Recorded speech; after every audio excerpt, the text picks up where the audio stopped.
Chapter 4. The Mission of Moses. Having now gathered up in the briefest possible fashion the general gist of the history of the patriarchs, we must pass on to the mission of Moses. And here let me again impress upon the reader that the Bible repeats its few grand principles over and over again, only with greater detail as it proceeds, so that we shall find precisely the same principles involved in the history of the march of Israel into Canaan as in that of the three patriarchs.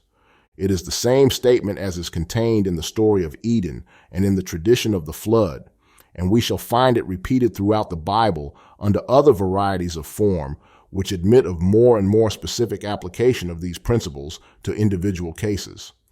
I mention this to explain why we may sometimes appear to go over old ground. There is only one truth, and more detailed acquaintance with it will not change its fundamentals. The Bible's teachings about humanity begin with two fundamental truths. Firstly, it posits that humans are made in the image of God, embodying a universal mind that is the source of everything, thereby mirroring God's creative thought process. Secondly, it acknowledges that humans are often unaware of this profound truth, leading to various difficulties and limitations in their lives. The Bible aims to guide individuals gradually from this ignorance to enlightenment, emphasizing that this journey is a step-by-step process. This growth occurs first at an individual level and then extends to the entire human race. This developmental process is guided by specific clear laws that are inherent in human nature. Now, the peculiarity of inherent law is that it always acts uniformly, making no exception in favor of anyone, and it does this as well positively as negatively.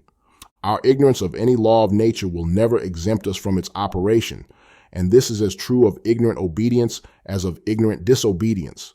The natural reward of ignorant obedience is no less certain than the natural punishment of ignorant disobedience. And it is on this principle that the great leaders of the race have always worked. They themselves knew the law, but to impart the understanding of the law to people in general was not the work of a day, nor of a generation, nor of many generations. In fact, it is a work which is still only in its infancy. And therefore, if people were to be saved from the consequences of disobedience to the law, it could only be by some method of training which would lead them into ignorant obedience to it. But this was not to be done by making any false statement of the law, for truth can never come out of falsehood. It must be done by presenting the truth under such figures as would indicate the real relations of things, though not explaining how these relations arise, because to undeveloped minds, such an explanation would be worse than useless. Hence came the whole system of the Mosaic law. On one occasion, when the master was asked which was the greatest commandment of the law, he replied by quoting the 4th verse of the 6th chapter of Deuteronomy, "Hear, O Israel, the Lord our God is one Lord." This, he says, is the first of all the commandments, and we may therefore expect to find in this statement of the divine unity the foundation on which everything else rests. Nor need we look far to find the reason of it, for we have already seen in the opening words of Genesis that in principio, that is, as the originating principle in all things, there can be nothing else but God or Spirit. That is a conclusion which becomes unavoidable if we simply follow up the chain of cause and effect until we reach a universal first cause. We may call it by what name we choose. That will make no difference so long as we realize what must be its inherent nature and what must be our necessary relation to it. Whatever name we give it, it is always the one, self-existent and self-transforming power of which everything is some mode of manifestation, simply because there is no other source from which anything could come. This ultimate deduction of reason is the recognition of the unity of God, and could not be more clearly stated than in the words which Isaiah puts into the mouth of the divine being, repeating the phrase in 2 consecutive sentences as though to lay additional stress upon it. "There is none beside me. I am God, and there is none else." Isaiah 21:22. That is to say, God, or, as we have learnt from the instructions to the woman of Samaria, universal spirit, is all that is. This is the great truth on which the mission of Moses was founded, and therefore that mission starts with the announcement of the divine name at the burning bush.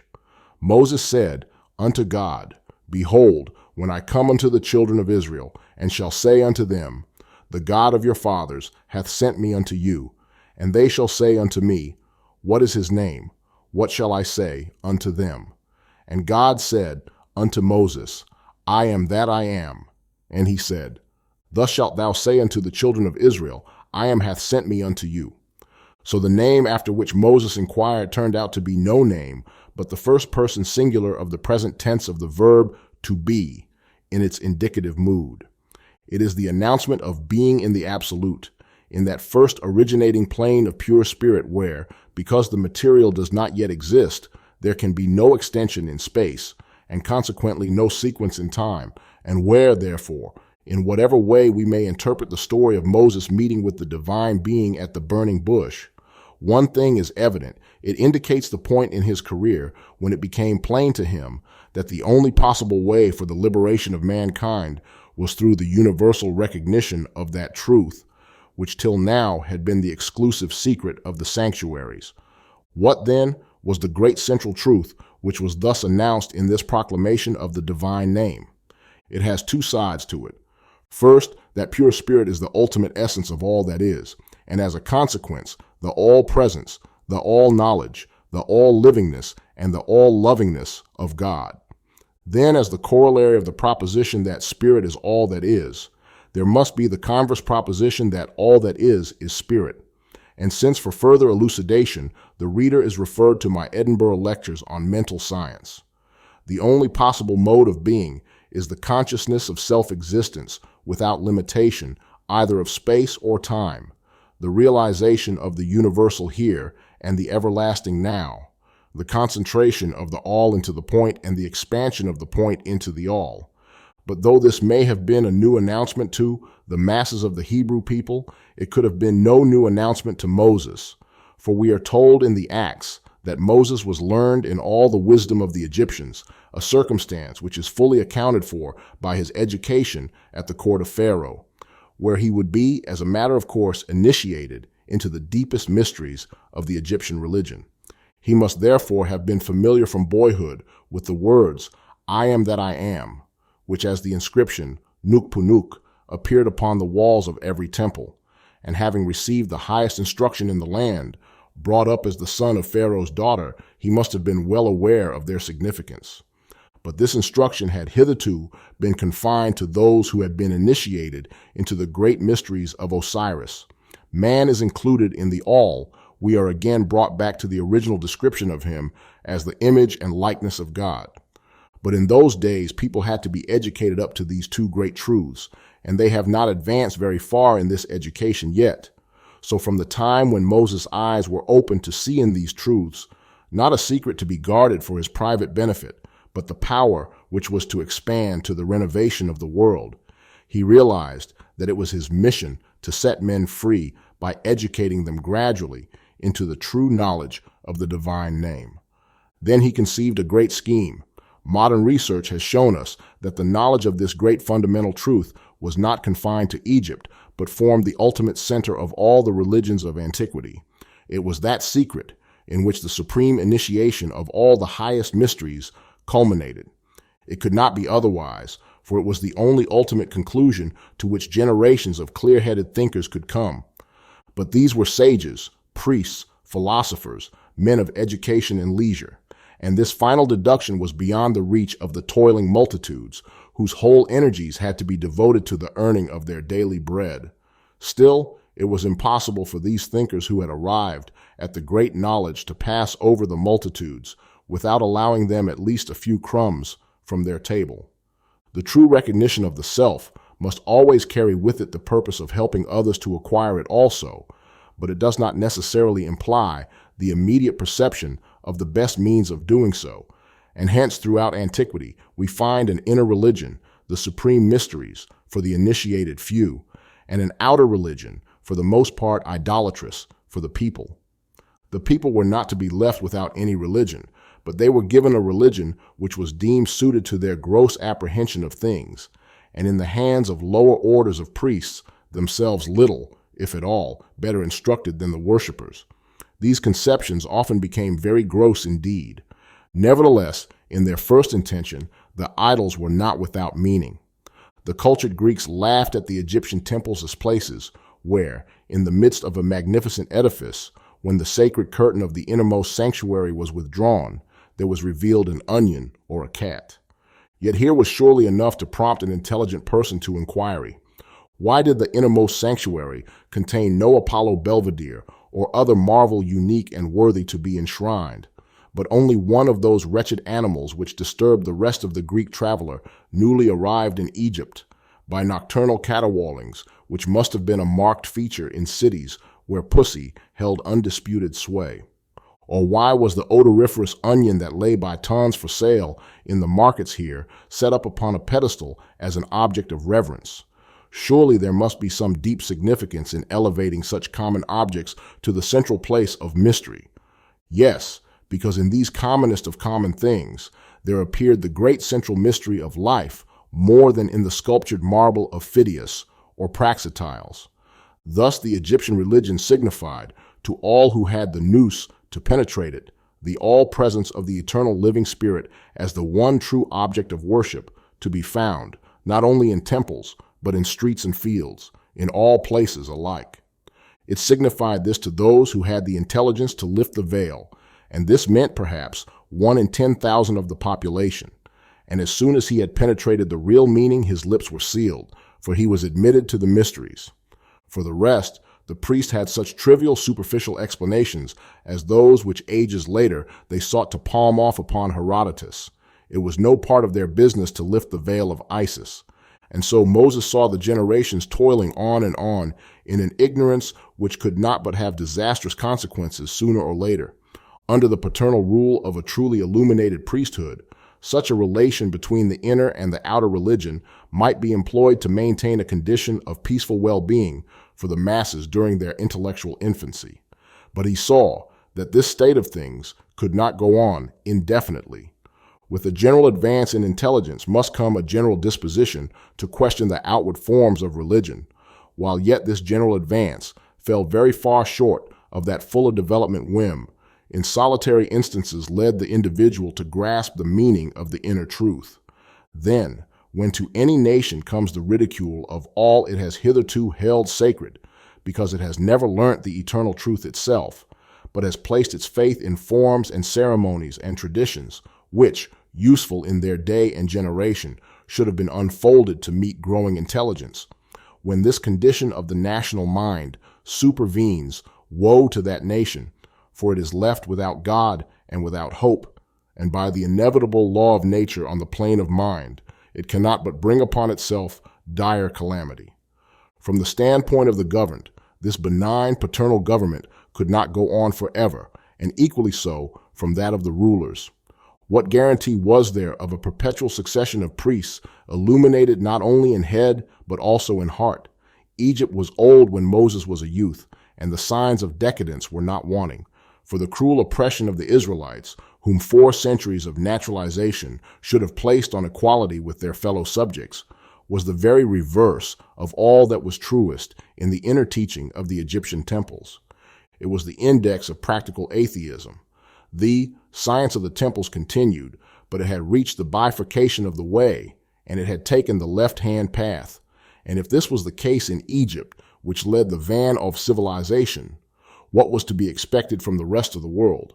What was the outlook into the future with an intellectual development expanding only on the material side, without any knowledge of those spiritual truths in which lies the real livingness of life? Surely nothing but the ultimate destruction of mankind and internecine strife, led up to by long ages of that awful spiritual condition in which the outward polish of materialized intellectuality only serves to place additional resources at the disposal of the unmitigated savage within. The system then in vogue had once been a valuable system, perhaps the only one possible, but Egypt was no longer young, and the day of that system had palpably gone by. What was to be done? That great central truth, which the old system had handed down from hoary antiquity, must be made the common appanage of mankind. Nukpunuk must no longer be the mysterious legend of the temples, but it must become the household word of every family throughout the world. This is the work of generation upon generation, very far from being accomplished yet, and the only way to inaugurate it was by a new departure in which the great announcement that had hitherto been reserved as the last and final teaching must become the first and initial teaching. The supreme secret of the mysteries must be made the starting point of the child's education, and therefore the mission to Israel must open with the declaration of the I Am as the all-embracing One.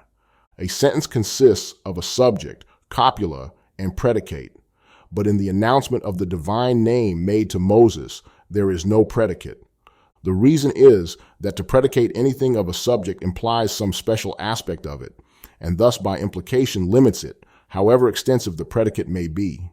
And it is impossible to apply this mode of statement to the universal living spirit. There can be nothing outside it. Itself is the substance and the life of all that is or ever can be. That is an ultimate conception from which it is impossible to get away. Therefore, the only predicate corresponding to the universal subject must be the enumeration of the innumerable, the statement of all that is contained in infinite possibility, and consequently, the place of the predicate must be left apparently unfilled, because it is that fullness which includes all. The only possible statement of the divine is that of present subjective being, the universal I, and the ever-present Am. Therefore, I Am is the name of God. And the first of all the commandments is the announcement of the divine being as the infinite one. I have discussed the subject of the unity of spirit in my Edinburgh lectures on mental science, but I may repeat here the truth that, mathematically, the infinite must be unity. We cannot think of two infinites, for as soon as duality appears, each member of it is limited by the other, else there would be no duality. Therefore, we cannot multiply the infinite.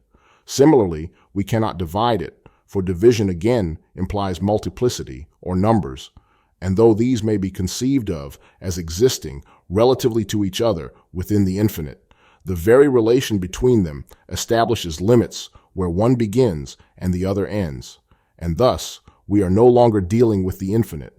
Of course, all this is self-evident to the mathematician, who at once sees the absurdity of attempting to multiply or divide infinity. But the non-mathematical reader should endeavor to realize the full meaning of the word infinite as that which, being without limits, necessarily occupies all space, and therefore includes all that is. The announcement that God is one is therefore the mathematical statement of the universal presence of spirit, and the phrase I am is the grammatical statement of the same thing.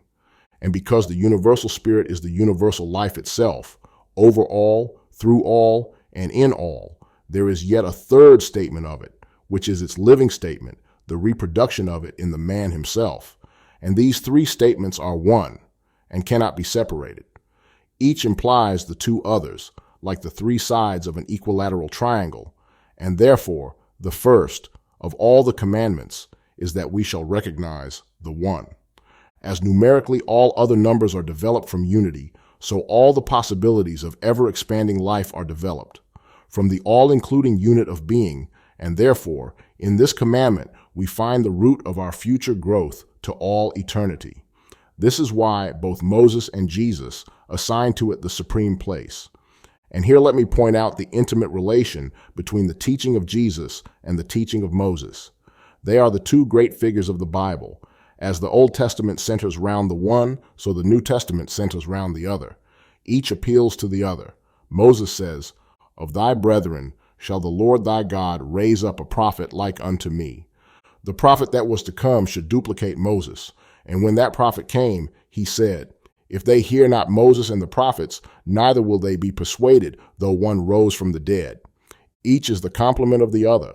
We shall never understand Jesus until we understand Moses, and we shall never understand Moses until we understand Jesus. Yet this is not a paradox, for to grasp the meaning of either. We must find the key to their utterances in our own hearts and on our own lips in the words, I am. That is, we must go back to that divine universal law of being which is written within us, and of which both Moses and Jesus were the inspired exponents.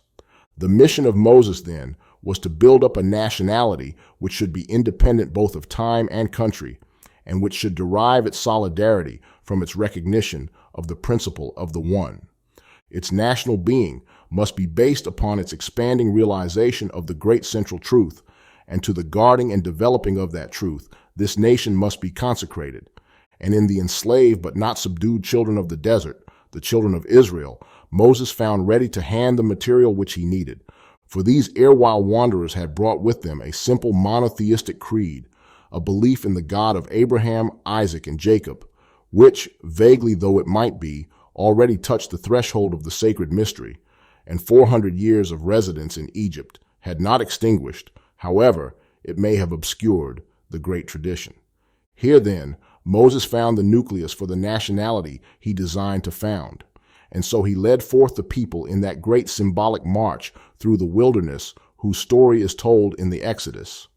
To the details of that history we may turn more intelligently after we have gained a clearer idea of what the great work really was, which Moses inaugurated on the night of the first Passover. Perhaps some of my readers may be surprised to learn that it is still going on, and that they are called upon to take a personal part in continuing the work of Moses, which has now so expanded as to reach themselves. But all this is contained in the commission which Moses first announced to those he was to deliver, and grows naturally out of its unfoldment. The people he was to lead into liberty were the people of God, and since God is the I Am, they were the people of the I Am. This was the true name of this nation, which was to be founded upon an eternal ideal instead of on the historical conditions of time and the geographical conditions of place. And this essential name of the new nation has been as accurately translated into its equivalent of Israel, as we shall later see that the essential name of God has been translated by the word Jehovah. The people of God, led forth by Moses, were proclaimed by the very terms of his commission to be the people of the I Am. Now, the history of this people is dignified by a succession of prophets such as no other nation lays claim to. Yet the great prophet who first consolidated their scattered tribes into a compact community in prophesying of the future of the people he had founded passes over all these and, looking down the long centuries, points only to one other prophet, like unto me. We constantly miss those little indications of Scripture on which the fuller understanding of it so greatly depends. And just as we miss the point when we are told that man is created in the likeness of God, so we miss the point when we are told that this other prophet, Jesus, is a prophet of the same type as Moses. The whole line of intervening prophets were not of that type. They had their own special work, but it was not a work like that of Moses. Isaiah, Jeremiah, Ezekiel, and the rest sink out of sight, and the only prophet whom Moses sees in the future is brought into his field of vision by his likeness to himself. Any child in a Sunday school, if asked what it knew about Moses, would answer that he brought the children of Israel out of Egypt. No one would question that this was the distinctive fact regarding him, and therefore, if we are to find a prophet of the same type as Moses, we should expect to find in him the founder of a new nationality, of the same order as that founded by Moses. That is to say, a nationality subsisting independently of time and place, and cohering by reason of its recognition of an eternal ideal. To make Jesus a prophet like unto Moses, he must in some way repeat the Exodus and reestablish the people of the I Am. Now, turning to the teaching of Jesus, we find that this is exactly what he did. There was nothing on which he laid greater stress than the I Am. Except ye believe that I am, ye shall perish in your sins, was the emphatic summary of his whole teaching. And here read carefully. Distinguish between what Jesus said and what the translators of our English Bible say that he said, for it makes all the difference. Our English version runs, if ye believe not that I am, ye shall die in your sins. Thus, by the introduction of a single word, assuming all sorts of theological doctrines, having their origin in Persian and Neoplatonic speculations, the discussion of which would require a volume to itself.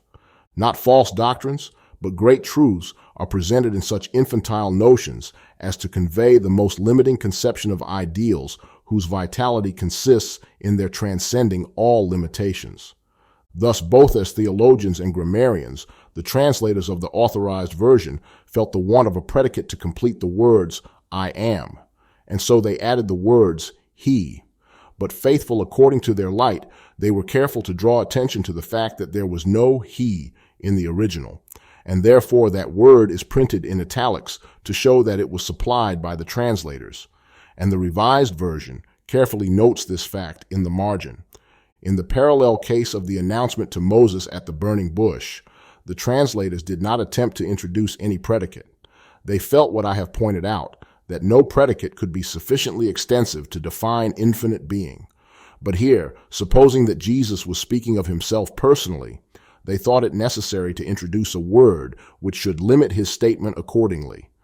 Now, the only comment to be made on this passage of the English Bible is to note carefully that it is exactly what Jesus never said. In this connection, he made no personal application of the verb to be. What he said was, "Except ye believe that I am, ye shall die in your sins." Now, if the criterion by which we are to recognize him as the prophet predicted by Moses is his reproduction of the doings of Moses, then we cannot be wrong in supposing that his use of the I am was as complete a generalization as was employed by Moses. On the same principle on which theologians or grammarians would particularize the words to the individuality of Jesus, they might particularize them to Moses also. But going back to that generalized statement of man, which is the very first intimation the Bible gives of him, we find that if I am is the generalized statement of God, it must also be the generalized statement of man, for man is the image and likeness of God. Whatever is true of one is true of the other, only conversely, and, as it were, by reflection, so that whatever is universal in God becomes individual in man. If, then, Jesus was to duplicate the work of Moses, it could only be by taking as the foundation of his teaching the same statement of essential being that Moses took as the foundation of his, and therefore we must look for a generic and not for specific application of the I am in his teaching also. And as soon as we do this, the veil is lifted and a power streams forth from all his instructions, which shows us that it was no mere figure of speech when he said that the water which he should give would become in each one who drank of it a well of water springing up into everlasting life. He came not to proclaim himself, but man, not to tell us of his own divinity separating him from the race and making him the great exception, but to tell us of our divinity and to show in himself the great example of the I am reaching its full personal expression in man. This prophet is raised up of our brethren.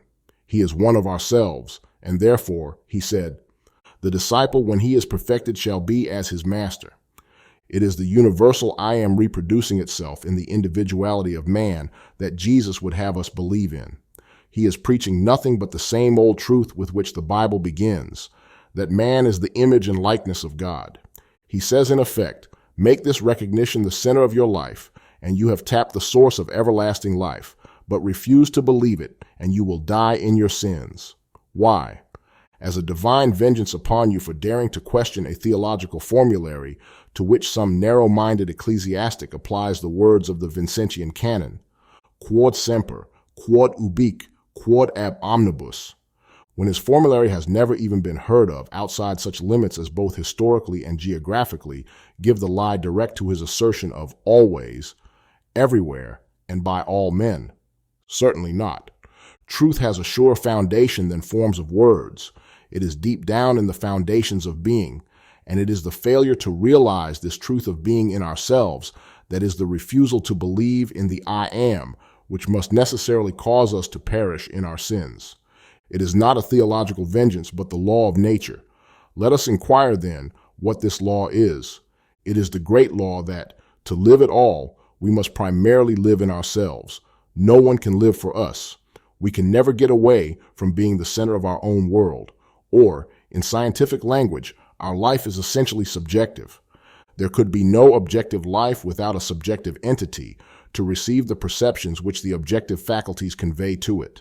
And since the receiving entity is ourself, the only life possible to us is that of living in our own perceptions. Whatever we believe does, for us, in very fact exist. Our beliefs may be erroneous from the standpoint of a happier belief, but this does not alter the fact that for ourselves, our beliefs are our realities, and these realities must continue until some ground is found for a change of belief. And in turn, the subjective entity reacts upon the objective life. For if there is one fact which the advance of modern psychological science is making more clear than another, it is that the subjective entity is the builder of the body. And this is precisely what, on the information we have already gleaned from the Bible, it ought to be. For we have seen that the statement that man is the image of God can only be interpreted as a statement of his having in himself the same creative process of thought to which alone it is possible to attribute the origin of anything. He is the image of God because he is the individualization of the universal mind at that stage of self-evolution in which the individual attains the capacity for reasoning from the seen to the unseen, and thus penetrating behind the veil of outward appearances, so that, because of the reproduction of the divine creative faculty in himself, the man's mental states or modes of thought are bound to externalize themselves in his body and his circumstances. This, then, is the law of man's being. I do not stop to discuss it in detail, as, writing for New Thought readers, I assume at least an elementary knowledge of these things on their part.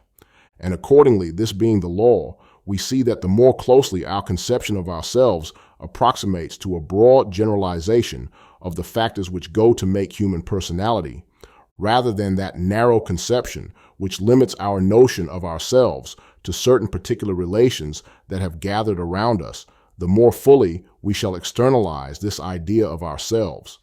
And because this idea is a generalization independent of any particular circumstance, it must necessarily externalize as a corresponding independence of circumstances.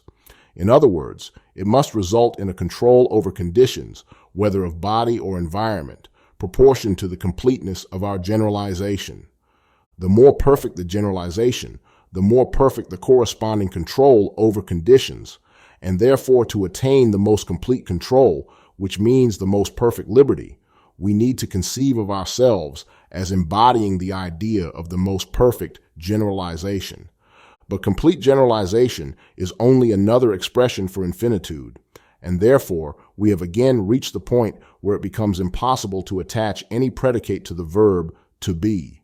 And so the only statement which contains the whole law of man's being is identical with the only statement which contains the whole law of God's being, and consequently I am is as much the correct formula for man as for God. But if we do not believe this and make it the center of our life, we must perish in our sins. The Bible defines sin as the transgression of the law, and Jesus' warning is that by transgressing the law of our own being we shall die. It would carry me beyond the general lines of this book to discuss the question of what is here meant by death, but that it is not the everlasting damnation of the Western creeds is obvious from the single statement of the Bible, that the Master employed the interval between his death and resurrection in teaching those souls who had passed out of physical life in the catastrophe of the deluge, persons who most assuredly had perished on account of their transgression of the law. For further study of this subject, I would refer the reader to the works of two Orthodox divines, Farrar's Eternal Hope and Plumptree's Spirits in Prison. The transgression of which Jesus speaks is the transgression of the law of the I am in ourselves, the non-recognition of the fact that we are the image and likeness of God. This is the old original sin of Eve. It is the belief in evil as a substantive self-originating power. We believe ourselves under the control of all sorts of evils, having their climax in death. But whence does the evil get its power? Not from God, for no diminution of life can come from the fountain of life. And if not from God, then from where else? God is the only being. That is the teaching of the first commandment. And therefore whatever is some mode of God. And if this be so, then however evil may have relative existence, it can have no substantive existence of its own. It is not a living originating power. God the good alone is that. And it is for this reason that in the doctrine of the One and in the statement of the I am is the foundation of eternal individual life and liberty. So then the transgression is in supposing that there is, or can be, any living originating power outside the I am. Let us once see that this is impossible, and it follows that evil has no more dominion over us, and we are free. But so long as we limit the I am in ourselves to the narrow boundaries of the relative and conditioned, and do not realize that, personified in ourselves, it must by its very nature still be as unfettered as when acting in the first creation of the universe, we shall never pass beyond the law of death, which we thus impose upon ourselves.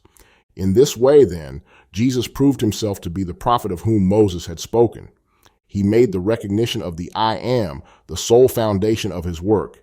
In other words, he placed before men the same radical and ultimate conception of being that Moses had done, but with a difference. Moses elaborated this conception from the standpoint of the universal. Jesus elaborated it from that of the individual. The work of Moses must necessarily precede that of Jesus, for if the universal mind is not in some measure apprehended first, the individual mind cannot be apprehended as its image and reflection. But it takes the teaching both of Moses and Jesus to make the complete teaching, for each is the complement to the other, and it is for this reason that Jesus said he came not to destroy the law, but to fulfill. Jesus took up the work where Moses left it off and expanded Moses' initial conception of a people founded on the recognition of the unity of God into its proper outcome of the conception of a people founded on the recognition of the unity of man as the expression of the unity of God. How can we doubt that this latter conception also was in the mind of Moses? Had it not been, he would not have spoken of the prophet like unto himself that should come hereafter. But he saw the ages during which his great idea must germinate within the limits of a single nationality before it could expand to humanity at large, and therefore before Jesus could gather into one the people of the I am from every nation under heaven. It was necessary that one exclusive nation should be the official custodians of the great secret, and mature it till the time was ripe for the formation of that great international nationality, which is only now beginning to show forth its earliest blossoms.